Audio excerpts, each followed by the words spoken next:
Расставание. Маленькая смерть. Этот фильм посвящается сильной женщине, ингушке, которая, несмотря на жестокие удары судьбы, сумела сохранить в себе свет, чистосердечие и истинную доброту. Что значит быть ингушкой? Ингуши – это особый народ, в котором женщины испокон веков славились своей небывалой внутренней силой. Ингушка – правительница гор, живущая в унисон с природой и солнцем. В ингушке заключено столько мудрости, что она способна произносить не говоря, слышать не слушая, видеть не смотря. Ингушские женщины сумели сохранить свою природную энергию и пройти длинный путь от воительниц амазонок до хранительниц семейного очага. Именно женщины становились опорой семьи и страны во время тяжелых испытаний войнами, голодом и холодом. Эти сильные духом женщины помогли народу возродиться после негласного геноцида. Они нашли в себе силы и энергию, чтобы дать новую жизнь целому народу. Сегодня мы, ингушские женщины, можем вести активный образ жизни. Многие нашли себя в политике, спорте, индустрии красоты, медицине, строительстве и сфере искусств. Но в то же время мы ни на миг не забываем своего истинного предназначения – быть женщиной, матерью, бабушкой, сестрой и дочерью. Новое поколение порой не понимает истинного смысла традиций и скептически относится к национальным обычаям. Одно дело не до конца понимать ингушские традиции, а другое совсем не знать или не признавать их. Наверное, прежде чем судить, стоит глубже понять, как и почему складывались эти самые традиции. Стоит обратиться к своим корням, вспомнить историю родной земли и окунуться в истинный быт ингушей, людей, живших в гармонии с природой. Традиции широкими мазками обрисовали жизнь настоящей ингушки, которой посвящен наш рассказ. Ее звали Харсиева Доухан Шавхаловна. Она родилась в 1924 году, и значительная часть ее жизни пришлась на тяжелые годы войны и принудительного выселения ингушского народа с родных земель. Что можно сказать о том, какой была Доухан? Бывают люди, после встречи с которыми чувствуешь себя нехорошо, словно извалялся в грязи. К сожалению, таких людей немало в нашем мире, но в противовес им существуют и чистые, особенно светлые люди. После общения с ними ты чувствуешь себя так, будто жарким летним днем умылся родниковой водой. Таким хрустально чистым человеком, подобным роднику, и была Доухан. Ее скромность, доброта и красота пленяли людей и вызывали большое уважение окружающих. Нежная, изящная, словно цветок, достойная дочь своих родителей, примерная жена и любящая мать. Но никто не знал до конца о том, какую боль и какие тревоги она хранила глубоко в своем сердце. Потому что внешне она всегда оставалась приветливой и, согласно правилам, никогда не выносила на показ свои несчастья. Печаль не раз врывалась в жизнь Доухан, переворачивая все вверх дном. Ее сердце много раз было разбито, но оно, разрываясь на части, не становилось меньше и черствее. Наоборот, Доухан смогла сохранить в себе негасимое пламя любви, чтобы дарить его своей семье, как бы жестоко не обходилась с ней судьба. Впервые наша героиня оказалась на грани смерти в возрасте 8 лет. Тогда она пошла за дровами в лес, а там ее окружили волки. Но она не растерялась и, спасаясь от хищников, забралась на ближайшую ель. Там ей пришлось просидеть около 5 часов, ожидая наступления безопасного момента или помощи. По счастливой случайности, неподалеку от происходящего проезжал абрек, которого, кстати говоря, она испугалась больше, чем волков. Мужчина отпугнул диких животных, помог девочке спуститься с дерева и проводил ее до селения. Абрек – горец, участвовавший в борьбе против царской администрации и русских войск. Вскоре после этого в семье Доухан умер отец. Харсиев Шоухалыжиевич. Он родился в 1905 году, а умер в 1938. Шоухал был известным и уважаемым человеком в Чечено-Ингушской автономной Советской Социалистической Республике. Его чтили за духовно-нравственные качества, за соблюдение кодекса чести ингушей и авторитетность в вопросах ислама. Он состоял в дружеских отношениях с Авлия. Так в исламе называют людей, ведущих праведный образ жизни. Они избегают совершения грехов и постоянно совершенствуют свой духовный мир. Шоухал много читал Коран и был одним из главных хаджи-мюридов. Он вел просветительские беседы и рассказывал о том, что наступят непростые времена, имея в виду наш 21 век. Хаджи Мюриды – последователи учения Кунта Хаджи. Характерной чертой является исполнение кругового громкого зикра, восхваления Аллаха и его пророков. Шоухал занимался скотоводством и земледелием. В его хозяйстве было 2 буйвола, 2 коровы и огород. Во дворе он держал большую собаку для охраны. Шоухал жил и кормился своим трудом. Трудом тяжелым, но честным. Его жену звали Ханиева Наси Бунхо. Родилась она в 1907 году. Умерла Наси в 1990. У Шоухала и Наси было 5 детей. 2 из них, Закри и Зайн, умерли маленькими детьми от воспаления легких и похоронены рядом с отцом на кладбище в Ангуште. Другие 3, наша героиня Доухан, Мухаммад и Хава, выросли и прожили долгую жизнь. В Ангуште Шоухал построил дом для своей семьи. Ангушт, ныне Тарское, село на юге пригородного района Северной Осетии, населенный пункт, из-за наименования которого местных жителей стали называть ингушами. В результате осетино-ингушского конфликта в октябре 1992 года все ингуши были вынуждены покинуть территорию Северной Осетии. На военно-грузинской дороге Шоухал попал в автокатастрофу.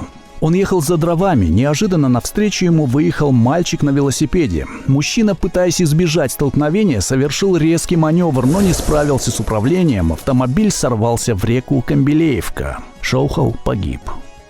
Военно-грузинская дорога, также военно-галгаевская. Связующая Грузию и Россию дорога, проходящая через главный Кавказский хребет. Военно-грузинская дорога соединяет Тбилиси и Владикавказ. Длина ее составляет 208 километров. Дорога проходит по горному перевалу через долину реки Терек, откуда, спускаясь, попадает в долину реки Белая Арагви. Камбелеевка. Река в России, правый приток Терека, протекает по территории Джейрахского и Назрановского районов Ингушетии, а также пригородного, правобережного и Кировского районов Республики Северная Осетия, Алания. Случившееся сильно сказалось на матери семейства. Она впала в отчаяние и слегла, поэтому весь быт взяла на себя Доухан, а ей тогда еще не было и 10. Спустя 2 недели после трагедии произошел случай, который изменил ситуацию. На Доухан напали собаки. Ее убитая горем мать, услышав крики дочери, прибежала на зов. И вот тогда страх за ребенка придал ей сил и мужества. Наси поняла, что из-за своего траура она чуть не привлекла в дом еще одну беду. После этого женщина никогда больше не горевала и старалась не предаваться грусти. Напротив, Наси все взяла в свои руки. Хозяйство, воспитание детей она достойно и стойко прошла сквозь все невзгоды, которые повстречались ей на жизненном пути. Душой Наси осталась верна мужу и не вышла замуж во 2-й раз. Смыслом ее жизни стали подрастающие дети, она полностью посвятила себя им. Шоухал умер молодым, на момент смерти ему было 33 года, но память о нем до сих пор жива в его детях, внуках и правнуках. Его младшая дочь Хава была на момент его смерти еще совсем маленькая и только училась ходить. Она не помнила Шоухала так хорошо, как остальные дети, но все же сохранила в своем сердце смутный образ отца. Сын Шоухала и Наси многое унаследовал от отца, идя по жизни духовно-религиозным путем. В дальнейшем его стали звать Шоухал Мухаммад. Носить имя отца было гордостью для него. А дочь, Доухан, глубоко и на всю жизнь полюбила зикр, ведь ее папа когда-то совершал его так самоотверженно и красиво. Так и получается, что человека давно уже нет, а память о нем жива в сердцах близких. Пусть даже это маленькие разрозненные кусочки воспоминаний, но они собираются в единое целое, переплетаются причудливым образом.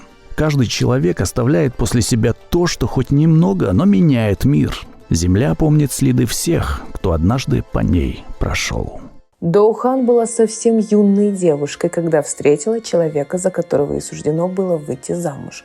Его звали Хасан. Это была любовь с первого взгляда. Перед тем, как кольнуть его сердце любовью, Доухан случайно кольнула его руку вилами, когда они вместе работали на сборе сена. Так они и познакомились с Хасаном и вскоре поженились.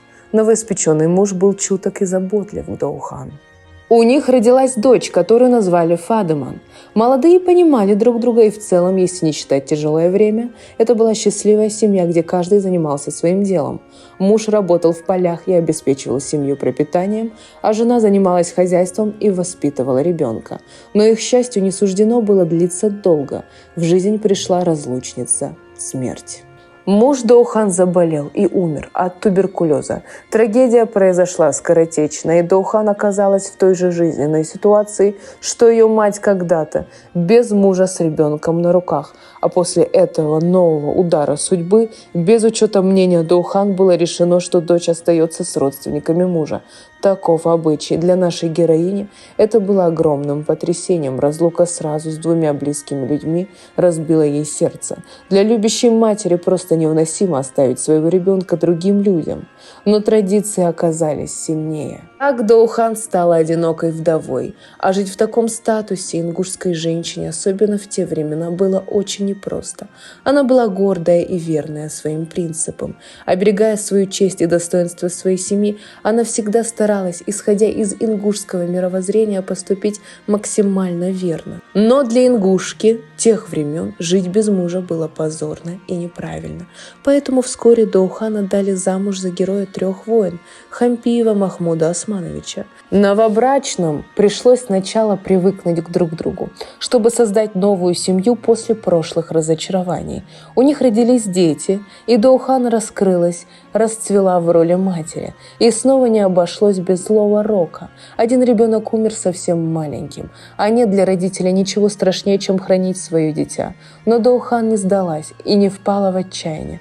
Она продолжала с удвоенной силой заботиться, лелеять и оберегать остальных. Ради детей, а потом и ради внуков, она готова была отдать всю себя. Так, воспитывая детей и внуков, Доухан прожила с Махмудом до самой старости. Скончалась она в 2009 году. В ее жизни было много трагических расставаний, каждая будто смертельная рана. Доухан сохранила доброту, верность семье и своему народу. Она достойно прошла свой путь гордой ингушки, и оставила после себя наследие. Каждый человек оставляет свой уникальный отпечаток на полотне истории. Этих отпечатков становится больше и глубже, когда отдельные люди объединяются в семьи, кланы и общины, которые в свою очередь творят историю края, страны и мира в целом. У каждого человека есть предки, бабушки и дедушки, прабабушки и прадедушки. Все многообразие родственных связей, уходящих корнями к прародителям, составляет род человека или семейное древо. Каждый род своими действиями влияет активно или пассивно на все мировое устройство, оставляя свой след. Но что это за след? Несет ли он благо или разрушение? Это зависит и от нас.